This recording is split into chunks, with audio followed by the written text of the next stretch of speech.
महाभारत कथा। कृपाचार्य तथा द्रोणाचार्य गौतम आर्षि के पुत्र का नाम शरद्वान था। उनका जन्म बाणों के साथ हुआ था। उन्हें वेदाभ्यास में जरा भी रुचि नहीं थी और धनुर्विद्या से उन्हें अत्यधिक लगाव था। वे धनुर्विद्या में इतने निपुण हो गए कि देवराज इंद्र उनसे भयभीत रहने लगे। इंद्र ने उन्हें साधना से डिगाने के लिए नामपदी नामक एक देवकन्या को उनके पास भेज दिया। उस देवकन्या के सौंदर्य के प्रभाव से कृप नामक बालक उत्पन्न हुआ और दूसरे भाग से कृपि नामक कन्या उत्पन्न हुई। कृप भी धनुर्विद्या में अपने पिता के समान ही पारंगत हुए। भीष्म जी ने इन्हीं कृप को पांडवों और कौरवों की शिक्षा दीक्षा के लिए नियुक्त किया और वे कृपाचार्य के नाम से विख्यात हुए।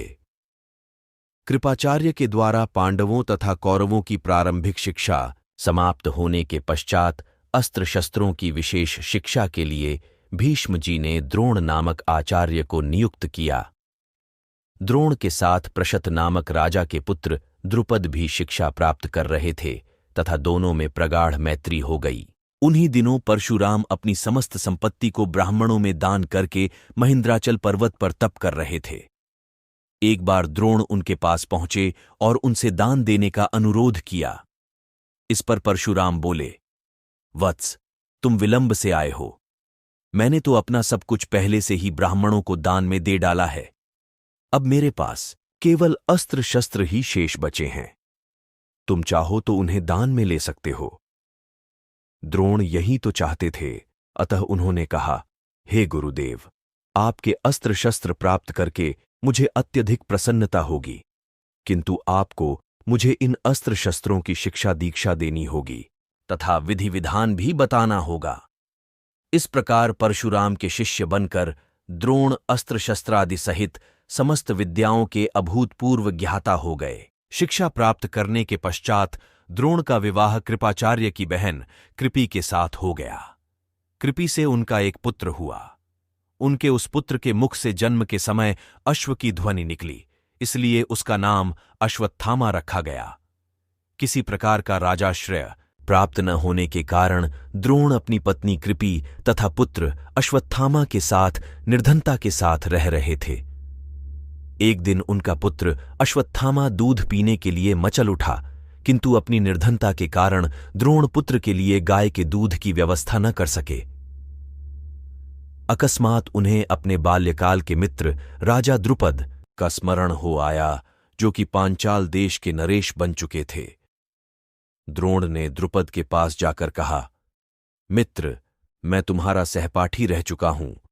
मुझे दूध के लिए एक गाय की आवश्यकता है और तुमसे सहायता प्राप्त करने की अभिलाषा लेकर मैं तुम्हारे पास आया हूं। इस पर द्रुपद अपनी पुरानी मित्रता को भूलकर तथा स्वयं के नरेश होने के अहंकार के वश में आकर द्रोण पर बिगड़ उठे और कहा, तुम्हें मुझको अपना मित्र बताते हुए लज्जा नहीं आती?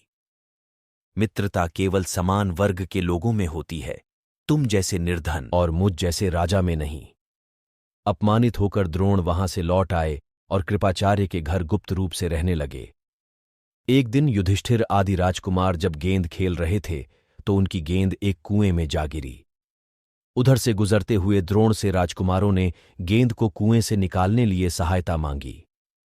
द्रोण ने कहा, यदि तुम लोग मेरे तथा मेरे परिवार के लिए भोजन का प्रबंध करो तो मैं तुम्हारा गेंद निकाल दूंगा। युधिष्ठिर बोले, देव, यदि हमारे पितामह की अनुमति होगी तो आप सदा के लिए भोजन पा सकेंगे। द्रोणाचार्य ने तत्काल एक मुट्ठी सींक लेकर उसे मंत्र से अभिमंत्रित किया और एक सींक से गेंद को छेदा, फिर दूसरे सींक से गेंद में फंसे सींक को छेदा। इस प्रकार सींक से सींक को छेदते हुए गेंद को कुएं से निकाल दिया। इस अद्भुत प्रयोग के विषय में तथा द्रोण के समस्त विषयों में प्रकांड पंडित होने के विषय में झात होने पर भीष्म पितामह ने उन्हें राजकुमारों के उच्च शिक्षा के नियुक्त कर राजाश्रय में ले लिया और वे द्रोणाचार्य के नाम से विख्यात हुए।